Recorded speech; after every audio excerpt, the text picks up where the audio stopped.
కాకినాడ జిల్లా క్రీడా మైదానంలో కార్యక్రమాలు నిర్వహించుకునేందుకు వీలుగా 5 లక్షల రూపాయల నిధులతో స్టేజ్ డయాస్ కిచెన్ రూమ్లను ఏర్పాటు చేయడం అభినందనీయమని జిల్లా క్రికెట్ అసోసియేషన్ మాజీ సెక్రటరీ బాపిరాజు పేర్కొన్నారు. కాకినాడ ఎన్ఎఫ్సీఎల్ రోడ్లో గల జిల్లా క్రీడా మైదానంలో హరీష్ చారిటబుల్ ఆర్గనైజేషన్ ఆధ్వర్యంలో 5 లక్షల రూపాయలతో నూతనంగా నిర్మించిన కిచెన్ రూమ్ స్టేజ్ డయాస్ ప్రారంభోత్సవ కార్యక్రమం ఘనంగా జరిగింది.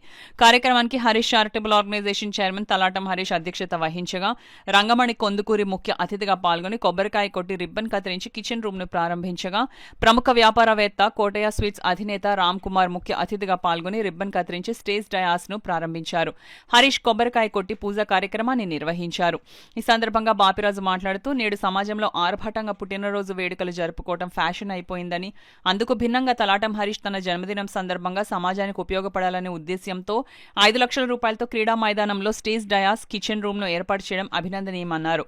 తలాటం హరీష్ మాట్లాడుతూ జిల్లా క్రీడా మైదానంలో స్టేజ్ డయాస్ కిచెన్ రూమ్లు లేక క్రీడా సంఘాల నిర్వాహకులు ఇబ్బందులు పడుతున్నారని, ఈ విషయాన్ని డిఎస్డీఓ శ్రీనివాస్ కుమార్ తనకు తెలియజేయగా తన జన్మదినం సందర్భంగా 5 లక్షల రూపాయలతో స్టేజ్ డయాస్ కిచెన్ రూమ్ ను నిర్మించినట్లు చెప్పారు. ఈ కార్యక్రమంలో PR college grounds users association president Pampana Sai, Harish charitable organisation సభ్యులు పిడకా శేషు, క్రికెట్ క్రీడాకారులు చార్లే, సతీష్, శేఖర్, కృష్ణవేణి, రాజు, క్రీడాకారులు తదితరులు పాల్గొన్నారు. కాకినాడ జిల్లా కాకినాడ స్పోర్ట్స్ అథారిటీ స్టేడియం నందు హరీష్ స్పోర్ట్స్ ఆధ్వర్యంలో తలాటం హరీష్ కొత్తగా స్టేజ్ని నిర్మించి, అలాగే క్రీడాకారులకు భోజనం సదుపాయం కోసం ఒక మంచి కిచెన్ని ఏర్పాటు చేసి ఈ క్రీడాకారులకు ఎంతో ఉపయోగకరంగా ఉంటుంది.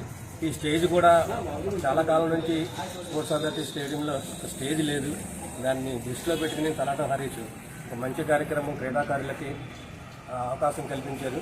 వాళ్ళకి ఈ పాత క్రీడాకారుల తరఫున ధన్యవాదాలు తెలుపుతున్నాం.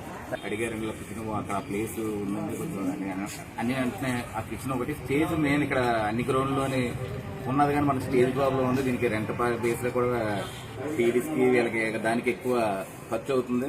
మన శ్రీనివాసరావు గారు వెంటనే అడిగిన వెంటనే నాకు ఇది స్టేడియం డెవలప్ చేయడానికి శ్రీనివాసరావు గారు ఎంతో ముందు ఉంటున్నారు. అసలు యాక్చువల్గా ఇంత ముందు అయితే శ్రీనివాసరావు రాకముందు ఒకలా ఉండేదండి, వచ్చాక చాలా డెవలప్ చేశారు.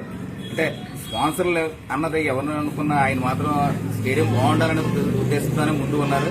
రేపనాడు ఫ్యూచర్లో కూడా డార్మెటరీ కూడా ఓపెన్ అయ్యాక ఎక్కడి నుంచో వచ్చిన క్రీడాకారులకి ఎక్కువగా సదుపాయం కలిగిస్తే ఇంకా బాగుంటుంది. ఫ్యూచర్లో అక్కడ డార్మెటరీ ఆగిపోయిందండి. తర్వాత మన వచ్చిన ప్రభుత్వం మంచి ప్రభుత్వమే కాబట్టి కూట ప్రభుత్వంలో అది ముందుకెళ్ళి వెళ్తే డార్మెటరీ కూడా ఓపెన్ అయితే పిల్లలందరికీ అక్కడ అన్ని వసతులు ఉంటాయండి. ఈ స్టేజ్ పెట్టడానికి కారణం మెయిన్ అంటే ఈ స్టేడియంలో అన్ని గేమ్స్ అవుతున్నాయి. స్టేజ్ లేదు, మెయిన్ స్టేజ్ కావాలని. ఇక్కడ చిన్న చిన్న కిచెన్ అయితే ఇక్కడ మన పీటీస్ మన గేమ్స్ అయినప్పుడు కిచెన్ కూడా చాలా ఉపయోగం అండి. దీని అంతా పరిశుభ్రంగా వాడుకుని దీన్ని నీట్గా ఉంచాలని నేను మనస్ఫూర్తిగా కోరుకుంటున్నాను. ఈ అవకాశం ఇచ్చిన మా డిఎస్టీ శ్రీనివాసరావు గారు మనస్ఫూర్తిగా అభినందిస్తున్నాను.